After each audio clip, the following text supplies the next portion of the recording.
Olá pessoal, muito boa tarde a todos vocês que nos acompanham pelo YouTube, aqui na TV Tributária, o canal dedicado ao direito tributário na internet.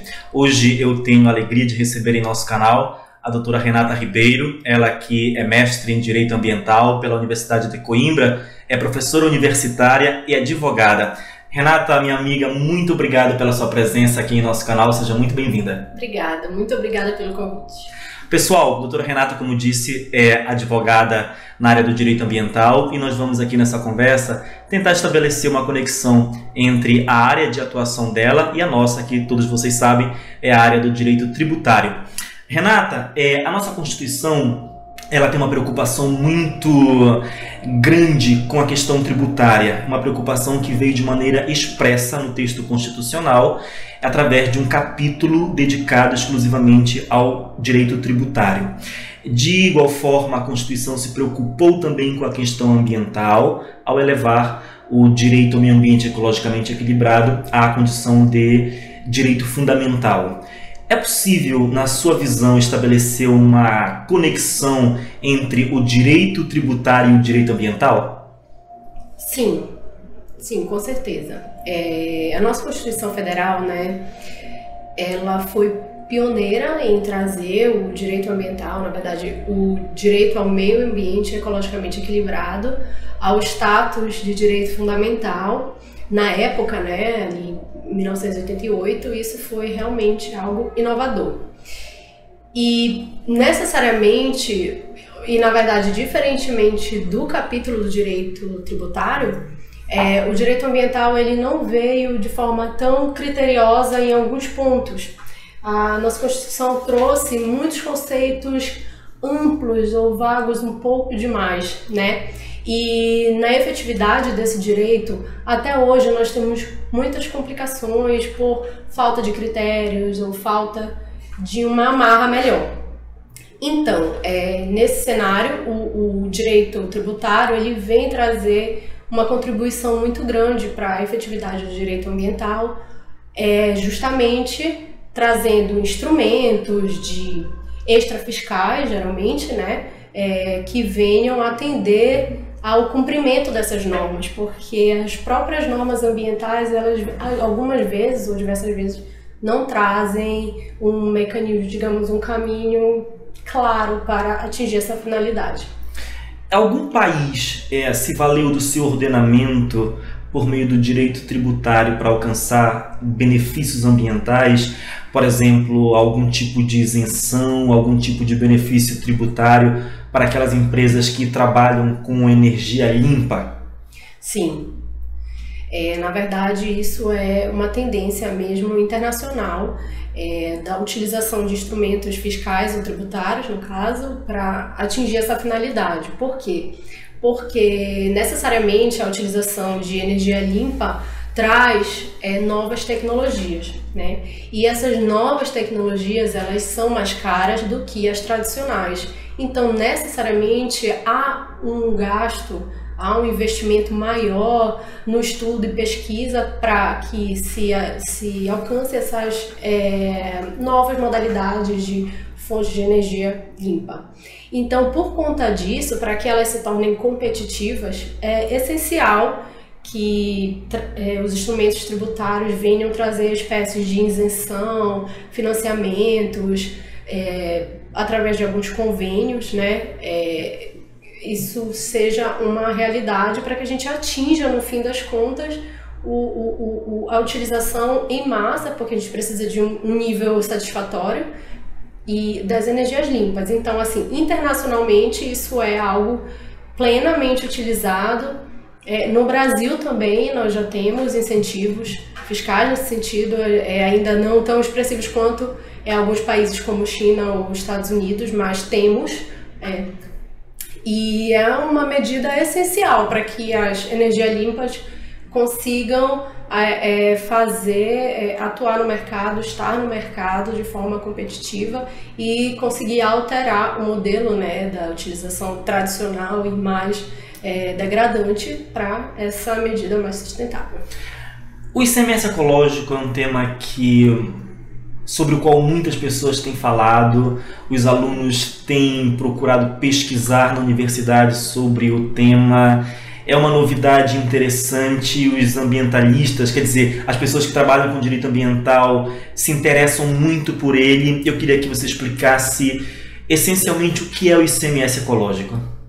Sim, o ICMS ecológico, ele na verdade traz essa denominação, né, que algumas vezes também é alterado para ICMS verde, mas no fim das contas o ICMS ecológico ele não traz nenhuma oneração ao administrado, no caso ao contribuinte, mas ele vem trazer na sua medida uma redistribuição desse valor arrecadado a título de ICMS para os municípios que investem ou têm projetos mais ecológicos, que criam unidades de conservação no âmbito municipal ou investem em projetos realmente a nível local. Então, nesse caso, o repasse já da porcentagem do município ele vai ser majorado de acordo com esse critério ecológico. Quer dizer, é um prêmio para aqueles municípios que se preocupam com a questão ambiental. É um prêmio e é uma forma de estimular os municípios a aumentarem essa atuação,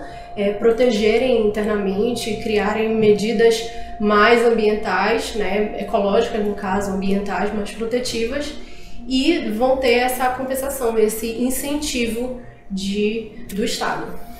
Nós temos uma isenção de ITR, a lei que cuida do ITR dispõe de maneira expressa sobre a isenção para aquelas pessoas, aqueles contribuintes que deixam determinada área de floresta em pé.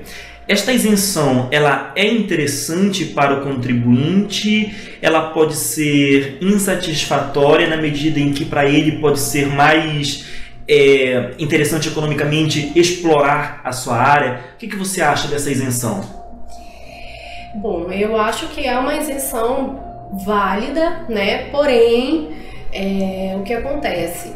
A cobrança do ITR, nesse caso, para chegar lá o montante, o que ele vai considerar, ele vai retirar do valor da terra não tributável as áreas que tiverem preservação e tudo mais, né, nessa questão econômica, e outros critérios também.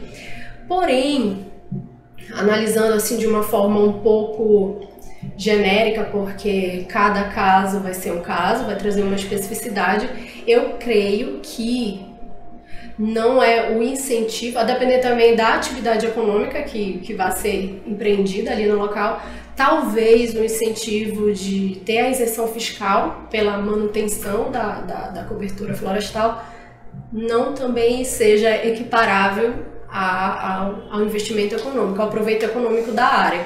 Mas isso é algo relativo, porque pode ser que sim, pode ser que seja, né? Se não houver um projeto tão rentável, talvez o valor, aí vai ter que ser feito o cálculo mesmo para ver, né, a título de valores, o que pode compensar. Mas analisando de forma genérica, provavelmente o incentivo ele é válido, é bom, mas talvez não seja tão vantajoso economicamente. Não supere uma vantagem econômica no investimento no local. Certo.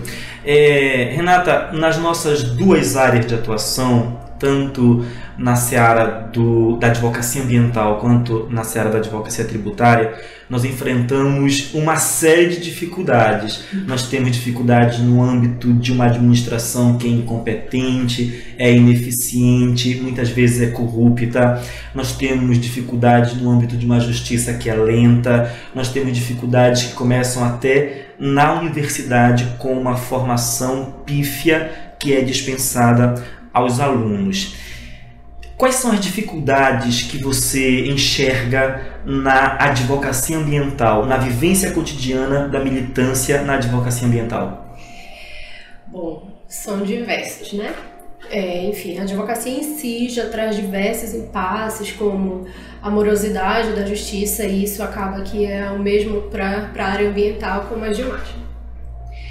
Bom, a parte ambiental é uma parte especializada, uma parte que exige um raciocínio diferenciado de outras áreas. Então, realmente, alguém que vai trabalhar nessa área, ela precisa entender como é que funciona a lógica do direito ambiental e, naturalmente, isso vai surgir desde da universidade, as pessoas dedicadas a estudar essa área, que se identificam com a área, quanto o fato de aprofundarem, porque a gente também tem um problema na questão que a legislação ambiental ela é muito esparsa.